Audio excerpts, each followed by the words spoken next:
Pasensya na kayo guys kung yung vlogs ko is watak-watak this time. Hindi ko alam kung paano ko magsisimula sa inyo. Kasi may biglang nangyari sa pamilya namin. Mahaba yung kwento. Hindi ko na lahat i-detalye sa inyo guys. Kaya pagpasensyahan nyo yung vlogs ko. Katulad kahapon, panay-mention ako doon na ilang oras na kami walang kuryente. Na-mention ko rin na magkakabit ako ng Christmas tree pero wala sa mga vlogs ko. Nung gabi niyon guys, pumunta kami sa bahay nila Uncle Chef para doon kumain kasi nga pinapapunta doon sila ni Ama dahil 2 days na lang sila ni Ama ay aalis na. Nung nandoon na kami guys, ang saya. Maya-maya nakatanggap ako ng message aming group chat na magkakapatid na yun nga, yung panglimang kapatid namin, yung kasunod ko, pumanaw na. So that time guys, hindi ko mapigilan. Lumabas ako para doon ko ilabas lahat yung aking lungkot sa bahay ng Uncle Chef. Hindi ako napakita sa kanila pero si Indira, sinundan niya ako. Although may mga nangyayari na rin guys sa kapatid ko na maraming nangyayari sa buhay niya. Namatay siya guys nung December 9. I think 2 days lang siya sa hospital, sa public hospital sa amin. Marami na rin kasi siya guys mga naramdaman, komplikasyon. Bata pa, 42 years old pa lang. 3 days na niya simula nung namatay siya. Hindi ko na rin guys bababain ng pag-explain sa inyo kung ano yung mga punot dulo, bakit naging ganyan. Again, komplikasyon po lahat. And heart failure. Ang bata pa niya. Pero wala tayong magagawa kasi yung swerte niya hanggang dyan na. Oh, yun nga. Salang masasabi ko guys, napakasakit pala mawalan ng kapatid.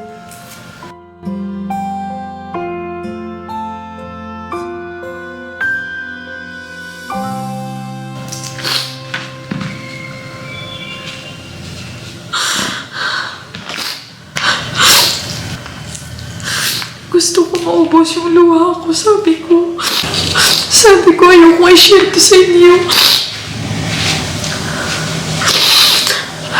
Gusto ko sa akin na lang sana. Pero ang hirap. Pero ang napakasakit yung makita mo yung tatay mo kung paano sa kanya binalita na wala na yung anak niya. Actually, mahal na mahal niya yung kapatid ko niyan, guys. Dahil yan talaga yung naging kasama niya sa talyer namin. Hindi man lang lumalaban, hindi man lang sumasagot. Marami, guys, marami. Kung pwede ko lahat ikwento sa inyo. Mayroon kaming video, guys, ayan. Kuha ng bunso namin. Ang kasama niya ng bunso namin at ng kuya ko. Yung nagre-renta sa lumang bahay namin. Sila ng mga authorities. Amo ni balay-balay Aral ako ng hindi nga pamatanon knows the legalities, no? Kung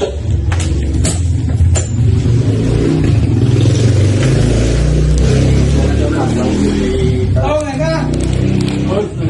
kailangan mo na. Punta ito? Ha? Punta ito?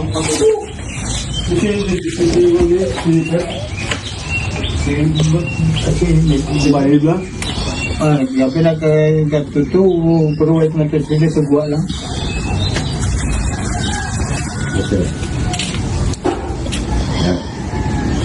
Bato na lang. Ano pa yun? Si John? Patay? Ha? Hindi magpanaan mo. Hindi lang pa Hindi man patama. Ano pa kay ang imo nga heart? Hindi magpanaan. Ang kagalingon mo halungi. Anong talaga kay Dralis ko? Patay na yun ako. Tapa ang imo nga ano punggi kay Ang kagalingon mo ipanaki. pungko to pungko.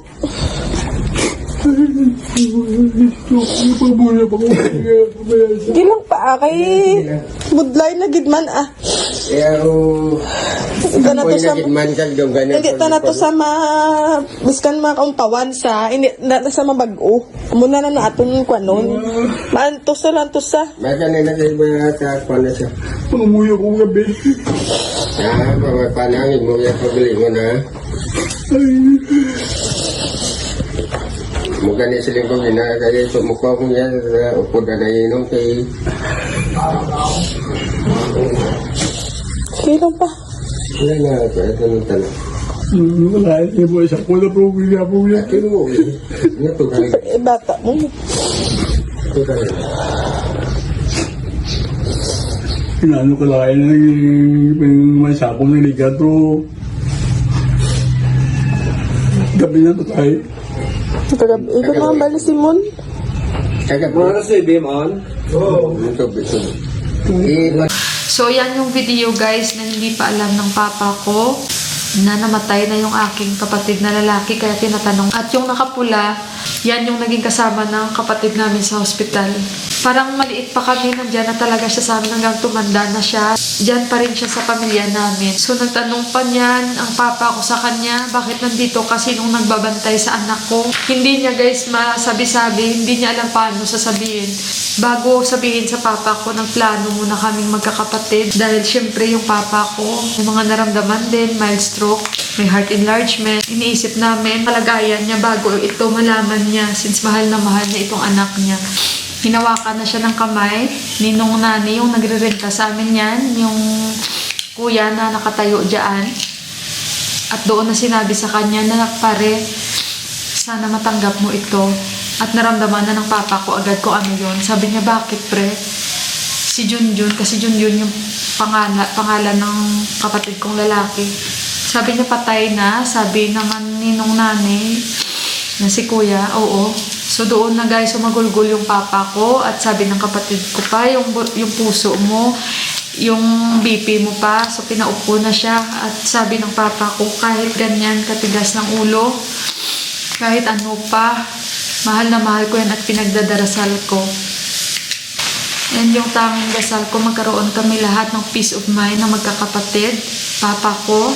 At ang importante ngayon, yung nagtutulungan kami sa isa't isa, guys, and decide din kami na ipakremate yung kapatid ko para matapos na.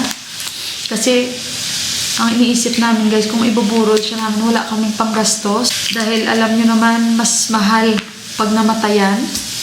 And kami lang guys na magkakapatid yung nagtutulungan araw-araw, oras-oras, sigo-segundos kami nag-uusap na magkakapatid. Si papa din, yun ang concern namin sa lahat. So kaya ako parang every minute tumatawag ako sa papa ko, nag-video call kami.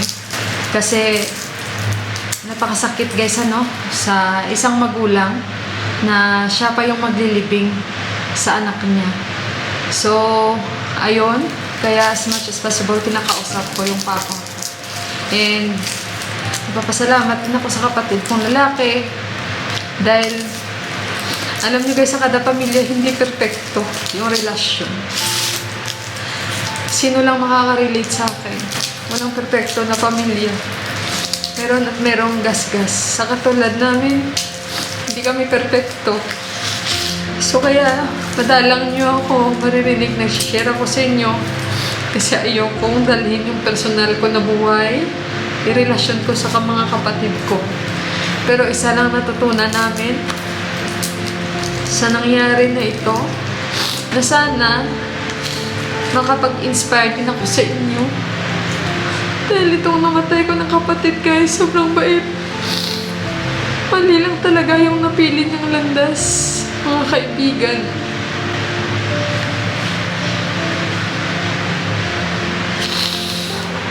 Gawa na nga din na yung mga problema din po siya sa buhay niya. Ang natutunan namin magkakapatid dito,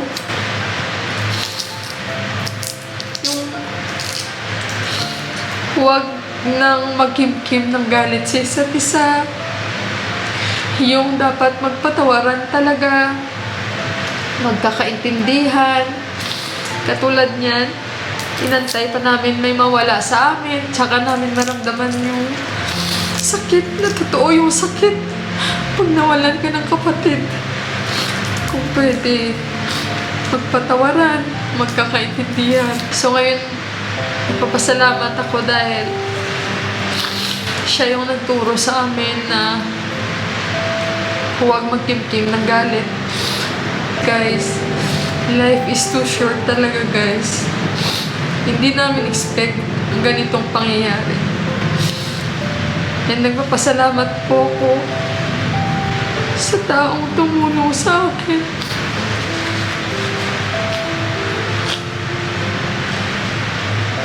Kasi helpless din ako, guys. Pero sabi ko sa kapatid ko, papangako ko sa iyo. Papalibig ka namin ng maayos.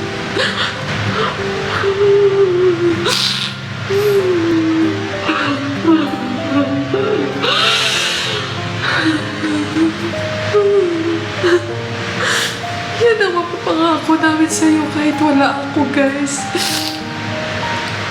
Wala man akong may tulong financial na kalakihan. Magtutulungan kami. Paano siya namin ipalibing ng maayos.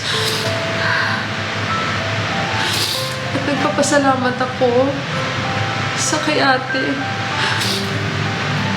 Kung naalala niyo, may natanggap akong malaking halaga. Nagpaalam ako sa tao na yon na kung pwede, magbibigay ako sa kapatid ko, ibawas ko doon. Pero sinabi niya sa akin, ako ang bahala. Tutulong ako, magbibigay ako. Kasi ibang istorya na yan. So kaya nagbigay siya sa akin. Ate, salamat talaga, te. Guys, sa totoo lang, ayoko nang umuwi na ganyan ang sitwasyon. Kaya sana maintindihan niyo ako dahil danas ko na yun sa mama ko. So ayoko, guys, maulit ang ganyan. Uuwi man ako, ano ang igagastos ko doon, guys? Dahil lahat mapupunta lang din sa pamasahe ko. Hirap kung saan ako ngayon at napakahirap. Hindi ko man pwedeng iasa, guys, sa ibang tao yung sitwasyon ko. Okay na yung nandito ako, kahit pa paano naghanap ako ng way. May mga taong nag-approach sa akin. At ang bait na mahal na Panginoon dahil andyan pa rin siya. Dahil hindi niya ako pinapabayaan, ng mga tao siyang ginagamit. Kung alam niyo lang, guys, mas masakit mawalan na mahal sa buhay, lalong-lalo wala ka sa Pilipinas. Kailangan kong harapin. Dahil hindi ganun lahat kadali yung sitwasyon.